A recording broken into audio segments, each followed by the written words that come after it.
السلام علیکم، زه یم ریاض همکار او نن تاسو ته په یوه نوي ویډیو کې حاضر شوی یم. په دې ویډیو کې به زه تاسو ته دروښیم چې موږ څنګه کولی شو چې په واتساپ کې ځان آفلاین ښکاره کړو. یعنې موږ به په واتساپ کې آنلاین یو، خو خلکو ته به دا پته نه لګي چې دا آنلاین دی که آفلاین. نو زه د ویډیو په طرف تاسو ګورئ همکار سکلز یوټیوب چینل، زه یم ریاض همکار. راځئ چې شروع کړو. نو د دې لپاره به تاسې خپل واتساپ را خلاص کړئ او دلته به تاسې په درې ټکو باندې کلیک وکړئ او په سیټینګز باندې به کلیک وکړئ او دلته به تاسې په پریویسي باندې کلیک واخلئ او لومړی اپشن تاسو ته ښکاري دا په همدې به تاسې کلیک کړئ او دا به تاسو سره ایوری ون وي.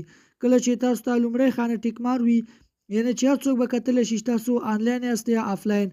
او که په دوهمه خانه کلیک کړو، نو هغه نمبر چې تاسو سره په واتساپ کې سیو دي یوازې هغوی به معلومولی شي چې تاسو آنلاین یاست او که یا آفلاین، نو خلک به نشي کتلی. او که په دریم کلیک وکړو، نو دلته اوس موږ ته خپله خوښه راکوي دلته چې تاسو کومه خانې ټیک مار کړئ یوازې هغوی ته به پته لګي چې تاسو یا آنلاین یاست یا آفلاین، او نور هیڅ چاته به پته نه لګي.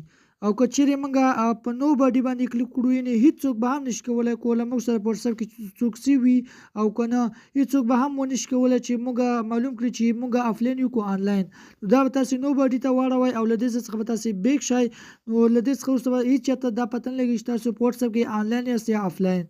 نو که ویډیو مې خوښه شوي ویډیو در سره لایک کړئ، زموږ چینل هم در سره سبسکرایب کړئ. میلاویږو په داسې نورو ښکلو ویډیوګانو کې. تر بلې ویډیو مو د خدای په امان.